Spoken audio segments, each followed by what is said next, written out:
کہ اسلام کے اندر پورے کے پورے داخل ہونے کا حکم ہے۔ وہ کون سا اسلام ہے اور یہ کیوں کہا جا رہا ہے؟ پوری زندگی ہم غور کریں، پیدائش سے لے کر موت تک، کیا ہماری زندگی میں پورا کا پورا اسلام داخل ہے؟ اسلام سے پہلے کیا جہالت تھی، اور انہی جہالت کو ختم کرنے کے لیے اللہ تعالیٰ نے محمد رسول اللہ صلی اللہ علیہ وسلم کو اس دنیا میں بھیجا۔ لیکن وہ جہالت ہم اسلام نافذ ہو جانے کے بعد مسلمانوں میں بھی دیکھ رہے ہیں۔ آپ تصور کیجئے کتنی جہالت تھی اسلام لانے سے پہلے، اسلام کی آمد سے پہلے، نبی اکرم کے آنے سے پہلے۔ بلکہ مذہبی کتابیں تو یہ کہتی ہیں، دھارمک پستکیں تو یہ کہتی ہیں کہ جب جہالت عام ہوگی تو اسی جہالت کو ختم کرنے کے لیے آخری نبی آئیں گے۔ ہندو دھرم کی کتابوں میں باقاعدہ شریمد بھاگوت مہان پران کا ایک منتر بھی یہی ہے، اتکلوگت پرائے جنیشو کھرگر مڑی دھرمت تراڑائے ستوین بھگوان اترشیتی۔ جب ساری انسانیت جانوروں کی طرح ہو جائے گی اور انسان کے اندر انسانیت ختم ہو جائے گی، وہ جانور بن جائے گا۔ جنیشو کھر گڑ مڑی، ساری جنتا جب جانور ہو جائے گی، انسانیت نام کی اس کے اندر کوئی چیز نہیں ہوگی اور دھرم بھرشٹ ہو جائے گا، تب اس دھرم کو زندہ کرنے کے لیے، اس دھرم کو نئے طور پر استھاپت کرنے کے لیے اللہ تعالیٰ آخری نبی کو بھیجے گا۔ بھگوان اوترشیتی، بھگوان اوتار پریشت کرے گا، اوتار بھیجے گا، یعنی اللہ کی طرف سے آخری نبی اس دنیا میں آئے گا۔ آخری نبی کے آنے کا مقصد جہالت کو ختم کرنا ہے، لیکن نبی تو آ کر چلے بھی گئے، 1400 سال ہو گئے، لیکن جہالت آج ہمارے اندر ویسی کی ویسی پائی جا رہی ہے۔ عرب کے حالات پر ذرا ایک نظر ڈالیے، کیسے حالات تھے؟ آپ کو معلوم ہے جوا اتنا کھیلا جاتا تھا، زاد المعاد پڑھی علامہ ابن قیم کی، جوا اتنا کھیلا جاتا تھا کہ جوئے میں جب انسان رقم ہار جاتا تھا تو مکان جوئے میں لگا دیا کرتا تھا، اور جب مکان بھی جوئے میں ہار جاتا تھا تو وہ اپنی بیوی جوئے میں لگا دیا کرتا تھا، اور جب وہ بیوی بھی جوئے میں ہار جاتا تھا تو پھر وہ اپنی جوان بیٹی کو جوئے میں لگا دیا کرتا تھا، اور اپنی بیٹی تک کو جوئے میں ہار جایا کرتا تھا۔ جوئے کی یہ شکل آج ہمارے سماج میں بھی موجود ہے۔ یہ الگ بات ہے، لوگ مکان تک تو ہار رہے ہیں، رقم ہار رہے ہیں، مکان ہار رہے ہیں، بیوی نہیں لگائی جا رہی ہے، بیٹی نہیں لگائی جا رہی ہے، لیکن جوئے کی شکل آج ہمارے سماج میں موجود ہے۔ شراب اتنی پی جاتی تھی محمد رسول اللہ کے آنے سے پہلے، شراب اتنی پی جاتی تھی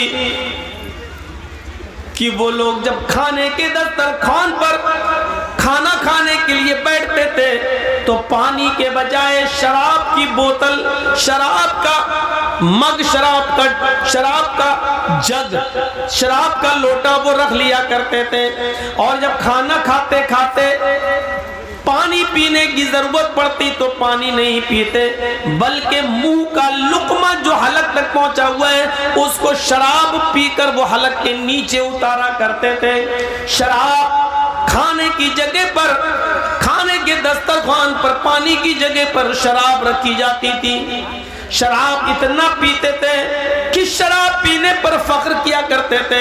ان کے گھر میں جب کوئی بچہ پیدا ہوتا تو وہ بچہ، لوگ اس معاشرے کے، اس سماج کے، اس پیدا ہونے والے نومولود اس بچے کو پانی نہیں پلاتے، دودھ کا قطرہ ماں اپنی پستان کے دودھ کا قطرہ اس کو نہیں دیتی، اس کو شہد نہیں دیتی، سب سے پہلے اس بچے کے حلق میں جو چیز ڈالی جاتی پیدا ہونے کے بعد، ماں کے پیٹ سے باہر آنے کے بعد، وہ شراب کا قطرہ ہوتا، شراب کی بوندیں ہوتی۔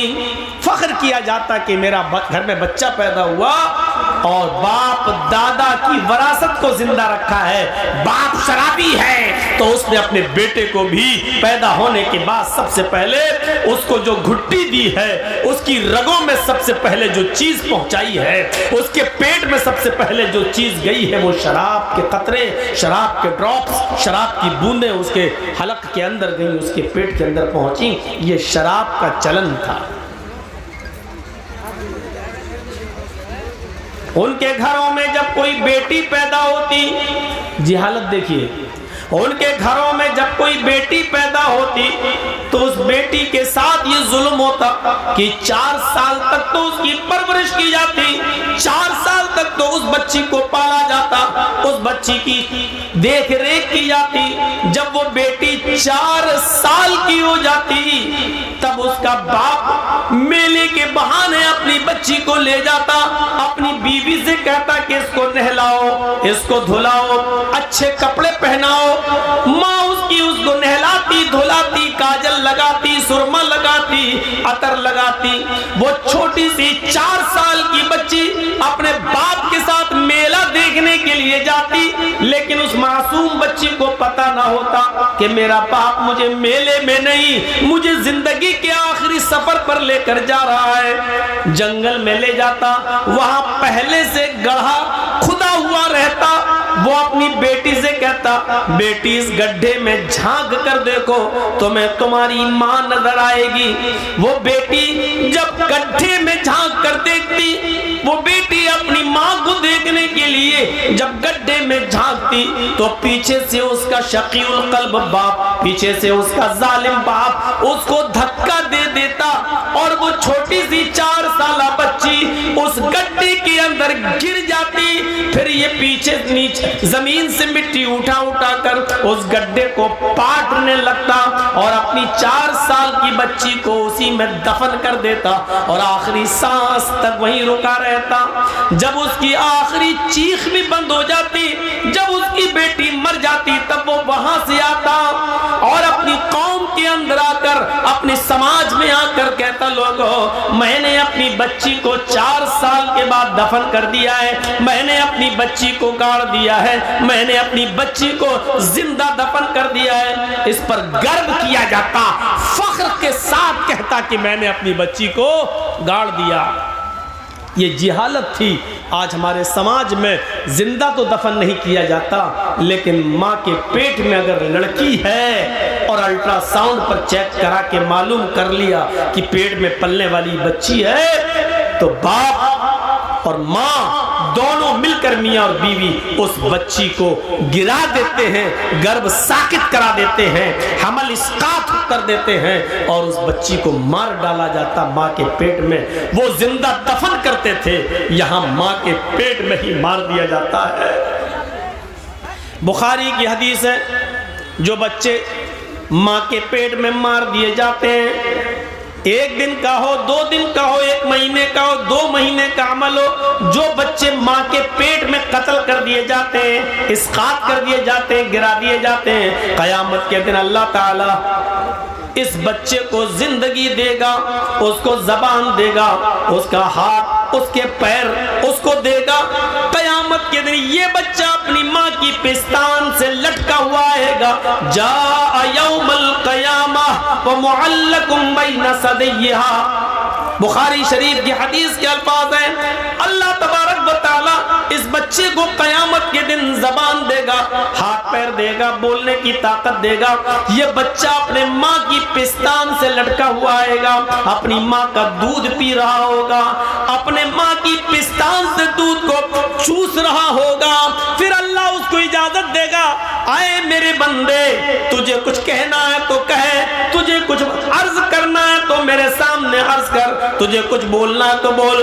وہ چھوٹا سا معصوم بچہ جو دنیا میں ماں کے پیٹ میں مار دیا گیا، ماں کی پستان چھوڑے گا، زبان چلائے گا، چیخ کر کہے گا یقول یا ربی ہاذہ امی قتلتنی، اللہ یہ میری ماں ہے جس نے دنیا میں مجھے قتل کر دیا تھا، اللہ یہ میری ماں ہے جس نے دنیا میں مجھے مار ڈالا تھا، اللہ یہ میری ماں ہے جس نے دنیا میں میری جان لے لی تھی، اے اللہ یہ دنیا میں میری نہ ہوئی تو آج اس کا مت بن، اے اللہ اس نے دنیا میں میری حفاظت نہیں کی، آج تو اس کی حفاظت مت کر، اے اللہ اس نے دنیا میں مجھے قتل کر دیا تھا، تو آج اس کو میری ماں کو جہنم کے اندر ڈال دے، اے اللہ میری ماں کو تو جنت میں داخل مت کر۔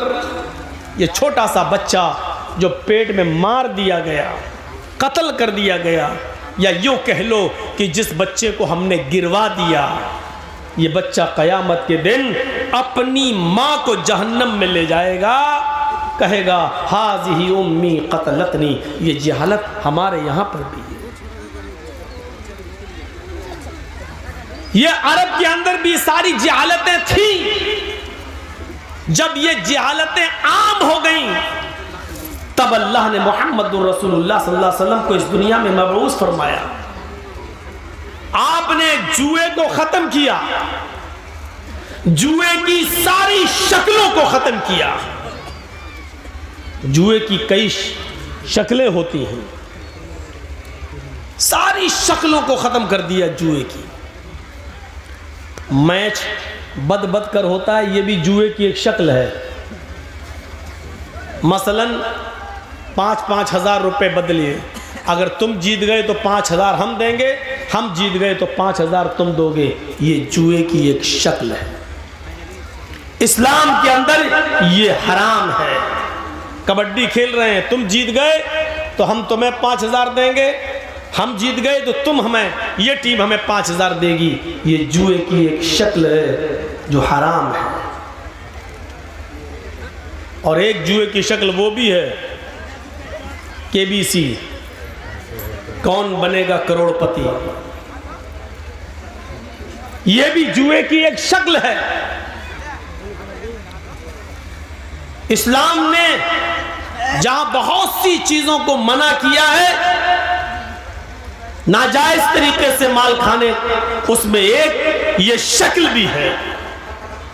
کبھی کبھی آپ نے دیکھا ہوگا، ہمارے ہاں تو اس کو پتی بولتے ہیں، لاٹری آپ کے ہاں اس کو جو بھی بولتے ہو، ایسا ہوتا ہے کہ 1,000 روپے کے 20 ممبر بن گئے، 1,000 روپے ہر مہینہ دیں گے، 20 آدمی ہیں، اب 20,000 روپے اکٹھا ہو گیا، اب وہ کسی ایک کو دینا ہے تو اس کی بولی لگتی ہے، تو کوئی کہتا ہے صاحب 16,000، کوئی کہتا ہے 18,000، کوئی کہتا ہے 15,000، یعنی مجھے اتنا دے دو۔ تو جو سب سے زیادہ بولی لگاتا ہے، مثلا کسی نے کہہ دیا کہ ہمیں 14 دے دو، اور 14 سے نیچے کوئی نہیں آیا، تو آپ نے اس کو 14,000 دے دیا۔ اب کتنا بچا؟ آیا 20,000، 1,000 سب نے دیا، آپ کو ملا کتنا؟ 20 میں 14,000 میں پتی بک گئی، وہ رقم بک گئی، آپ نے اس کو دے دیا 14,000، اب بچا کتنا؟ 6، وہ 6,000 روپے سارے کینڈیڈیٹ میں برابر برابر بانٹ دیے جاتے ہیں۔ ایسے جو سب سے پہلے خریدتا ہے اس کو 14-15,000 ملتے ہیں، اور جو سب سے لاسٹ میں لیتا ہے اس کو پورا 20,000 ملتا ہے، لیکن ہر مہینے اس کو پروفٹ ملتی رہتی ہے، جتنے میں وہ پتی بکتی ہے، وہ رقم بکتی ہے، وہ برابر برابر تقسیم ہوتی رہتی ہے۔ یہ بھی حرام کمائی کی ایک قسم ہے، یہ بھی جوئے کی ایک بدترین قسم ہے، یہ بھی ناجائز اور حرام مال کی ایک قسم ہے جو آج چل رہی ہے۔ ہاں قرآن اندازی ہوتی ہے تو وہ ٹھیک ہے، مثلا 20 آدمیوں نے 1,000 روپے دیا، 20,000، اب کسی ایک کو دینا ہے تو 20 پرچیاں ڈالیے، ایک پرچی اٹھائیے، جس کا نام نکلے اس کو آپ دے دیجئے، اس میں نہ آپ کم دے رہے نہ زیادہ، 20,000 اس کو مل رہا ہے، جس کا نمبر آتا جائے گا اس کو ملتا جائے گا، یہاں تک کہ آخری آدمی تک کو بھی 20,000 ملے گا، یہ جائز ہے۔ لیکن اس کو بیچنا اور بچے ہوئے رقم کو سارے کینڈیڈیٹ کے اندر اور ممبروں میں بانٹنا یہ حرام ہے۔ تو یہ چیز چلتی تھی۔ اللہ کے نبی آئے تو آپ نے جوئے کی ساری شکلوں کو حرام قرار دے دیا۔ انما الخمر والمیسر والانصاب والازلام رجس من عمل الشیطان فاجتنبوه لعلکم تفلحون۔ ساری جوئے کی شکل کو حرام قرار دے دیا۔ اس کے بعد شراب نوشی، جس میں عرب کی قوم پڑی ہوئی تھی، خود اللہ کے نبی جناب محمد رسول اللہ صلی اللہ علیہ وسلم کو نبی بن جانے کے بعد بھی، نبوت مل جانے کے بعد بھی کئی سال لگ جاتے ہیں شراب کی حرمت کا اعلان کرنے میں، کیونکہ شراب اتنا زیادہ پیتے تھے عرب کے لوگ کہ اللہ کے رسول آسانی کے ساتھ اس شراب کو حرام نہیں کر پائے۔ آپ کو بھی بہت دن لگ گئے، کئی سال لگ گئے، مختلف ادوار سے گزرنا پڑا، تب جانے کے بعد لاسٹ میں جب حد سے زیادہ لوگ آگے بڑھ گئے اور شراب پی پی کر قرآن کی آیتیں غلط پڑھنے لگے، شراب پی پی کر نماز پڑھنے جانے لگے اور نشے کی حالت میں نماز پڑھنے لگے، یہاں تک کہ نماز کی حالت میں نشہ آنے لگا اور قرآن کی آیتیں غلط پڑھی جانے لگیں، تب جا کر شراب کی حرمت کا اعلان ہوتا ہے۔ ایک صحابی نے دعوت کی، حضرت علی کی، ابو عبیدہ ابن الجراح کی، عبد الرحمن ابن عوف کی، مختلف صحابہ کی جب دعوت کی تو کھانا کھایا، اور کھانا کھانے کے بعد شراب کا دور چلا اس انصاری نوجوان کے ہاں۔ جب شراب کا دور چلا تو شراب پینے کے بعد نشہ آ گیا، شام کا کھانا جلدی کھا لیا، شراب پینے کے بعد نشہ آ گیا، اور نشہ آتے ہی نماز کا وقت ہو گیا، مغرب کا اذان کی آواز آنے لگی۔ اس انصاری نوجوان نے اپنے گھر میں چادر بچھا دی اور کہا اب تم نماز پڑھنے مسجد میں کیا جاؤ گے؟ ہم لوگوں نے شراب پی ہے، چلیے یہی نماز پڑھ لیتے ہیں۔ وہی نماز پڑھی جانے لگی، ایک صحابی نماز پڑھانے کے لیے کھڑے ہو جاتے ہیں، شراب کے نشے میں اللہ اکبر کہہ کر نیت باندھتے ہیں اور قرآن کی آیت پڑھنا شروع، الحمدللہ رب العالمین الرحمن الرحیم مالک یوم الدین ایاک نعبد و ایاک نستعین غیر المغضوب علیہم ولا الضالین۔ یہاں تک گاڑی صحیح چلتی ہے۔ اس کے بعد دماغ جھلانے لگا، نشہ اپنے اندر کام کرنے لگا، اور وہ صحابی قرآن کی آیت پڑھنے لگے۔ جو سورت شروع کی، پہلی رکعت صحیح گزر گئی، اِنَّا أَعْطَيْنَاكَ الْكَوْثَرَ فَصَلِّ لِرَبِّكَ وَانْحَرْ إِنَّ شَانِئَكَ هُوَ الْأَبْتَرُ۔ دوسری رکعت میں نشہ اپنے عروج پر پہنچنے لگا اور نشے نے کچھ جگہ کچھ پکڑ حاصل کر لی، وَلَا الضَّالِّينَ تک گاڑی صحیح چلی۔ اس کے بعد قرآن کی آیت جب شروع ہوئی سورت، قُلْ يَا أَيُّهَا الْكَافِرُونَ لَا أَعْبُدُ مَا تَعْبُدُونَ، اس کی جگہ پر وہ صحابی قرآن کی آیت پڑھ لیتے ہیں، قُلْ يَا أَيُّهَا الْكَافِرُونَ نَحْنُ نَعْبُدُ مَا تَعْبُدُونَ، مطلب ہی بدل گیا۔ شراب کے نشے میں ہیں اور کیا پڑھ رہے ہیں؟ قُلْ يَا أَيُّهَا الْكَافِرُونَ ہے کیا؟ لا اعبد ما تعبدون، اے کافرو میں ان کی عبادت نہیں کرتا جن کی تم کرتے ہو۔ لیکن یہ صحابی کیا پڑھ رہے ہیں؟ قُلْ يَا أَيُّهَا الْكَافِرُونَ، اے کافرو نَحْنُ نَعْبُدُ مَا تَعْبُدُونَ، ہم بھی اس کی عبادت کرتے جن کی تم کرتے ہو۔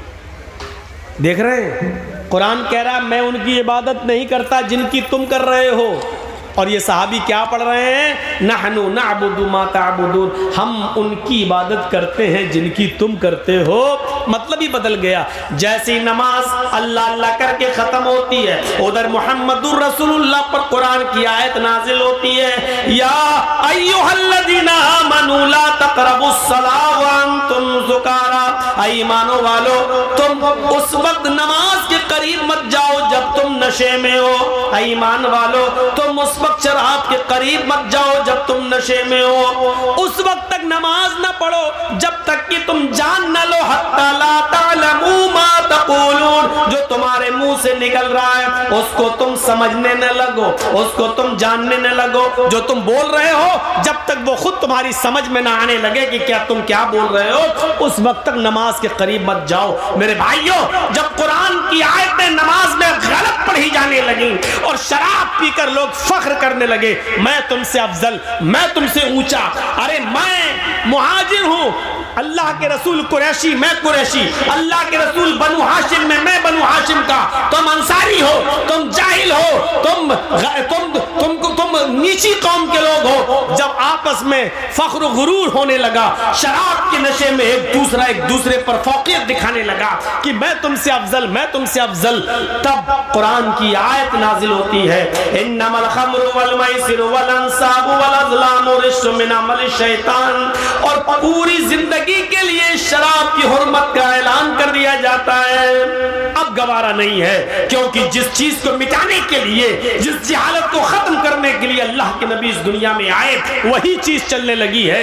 اسلام میں اونچا نیچا کوئی چیز نہیں ہے، اسلام میں تیرا میرا کوئی چیز نہیں ہے، اسلام میں امیری اور غریبی کوئی حیثیت نہیں رکھتی ہے، اسلام میں سب برابر ہیں۔ تم شراب پی کر ایک دوسرے پر فخر کرتے ہو کہ میں تم سے افضل ہوں، میں تم سے اچھا ہوں، میری قوم تم سے، تمہاری قوم سے اچھی قوم ہے، میری قوم سب سے افضل قوم ہے، یہ کہنے لگے ہو۔ اسلام میں اس چیز کی اور جاہلیت کی اس بدبو کی کوئی ضرورت نہیں ہے۔ اسلام ان تمام خرافاتوں سے پاک ہے، اسلام ان تمام برائیوں سے پاک و صاف مذہب ہے۔ اسلام یہ کہتا ہے کہ تم سب برابر ہو، کلکم من آدم و آدم من تراب، تم سب آدم کی اولاد ہو اور آدم مٹی سے پیدا ہوئے تھے، تم سب مٹی کے ہو، آدم کی اولاد ہو، تم میں کوئی بڑا نہیں ہے، کوئی چھوٹا نہیں ہے۔ لا فضل لعربی علی عجمی، تم میں سے کسی عرب کے رہنے والے کو عجم کے رہنے والے پر کوئی فوقیت نہیں ہے، کسی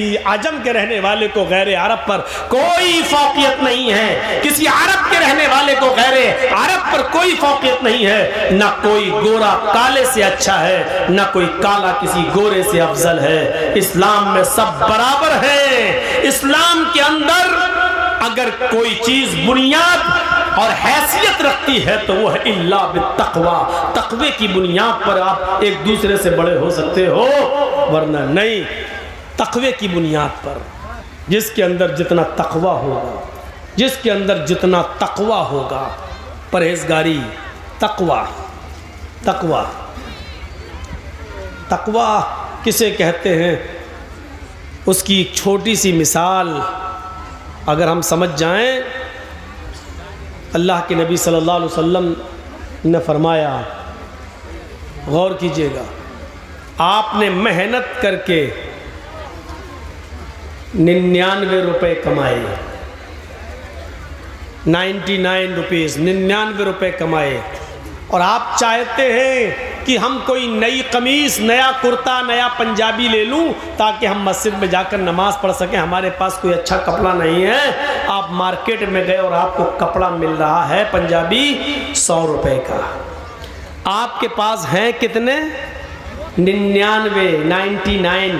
یہ آپ نے جنگل میں لکڑیاں کاٹ کاٹ کے بازار میں بیچ کر کمایا ہے، یا یوں کہہ لو کہ آپ نے مزدوری کر کر کے 99 روپیہ کمایا ہے، یا یوں کہہ لو کہ آپ نے رکشہ چلا چلا کر محنت کر کے یہ 99 روپیہ کمایا ہے، لیکن 1 روپیہ آپ کے پاس کہیں سے حرام کا آ گیا، ناجائز، حرام کا، اور آپ کو معلوم ہے کہ یہ حرام کا روپیہ ہے۔ 99 روپے میں وہ 1 روپیہ آپ نے ملا کر 100 روپے کا کرتا لے لیا، 100 روپے کا پنجابی خرید لیا، جبکہ 99 روپے حلال کے ہیں، 99 روپے محنت کے ہیں، لیکن 1 روپیہ اس میں جو حرام کا آپ نے ملا کر قمیض خریدی۔ اللہ کے نبی فرماتے ہیں جب تک وہ قمیض تمہارے جسم پر رہے گی، جب تک وہ کرتا تمہارے جسم پر رہے گا، اللہ کے یہاں تمہاری ایک بھی نہ فرض عبادت قبول ہوگی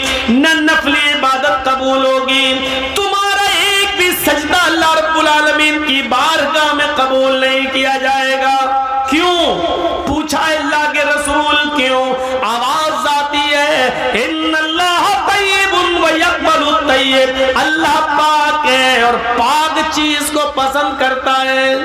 اب آپ سوچو کہ 99 میں، ارے بھائی 99 میں ایک حرام کا مل گیا تو کیا ہوا، 99 تو حلال کے تھے۔ تو آپ اس کو یوں سوچ لو کہ آپ کے پاس ایک بالٹی پانی رکھی ہوئی ہے، پورا آپ نے ابھی اس کو نل سے نکالا ہے، ابھی آپ نے اس کو ہینڈ پائپ چلا کر کھینچا ہے، یہ پانی ہے، اور آپ کی آنکھوں کے سامنے اس میں پیشاب کا ایک قطرہ چلا جائے، پیشاب کی صرف ایک بوند چلی جائے، تو ایمانداری کے ساتھ بتائیے کیا وہ آپ پانی پیئیں گے؟ یا اس پانی سے آپ نہائیں گے؟ یا اس پانی سے آپ کپڑا دھلیں گے؟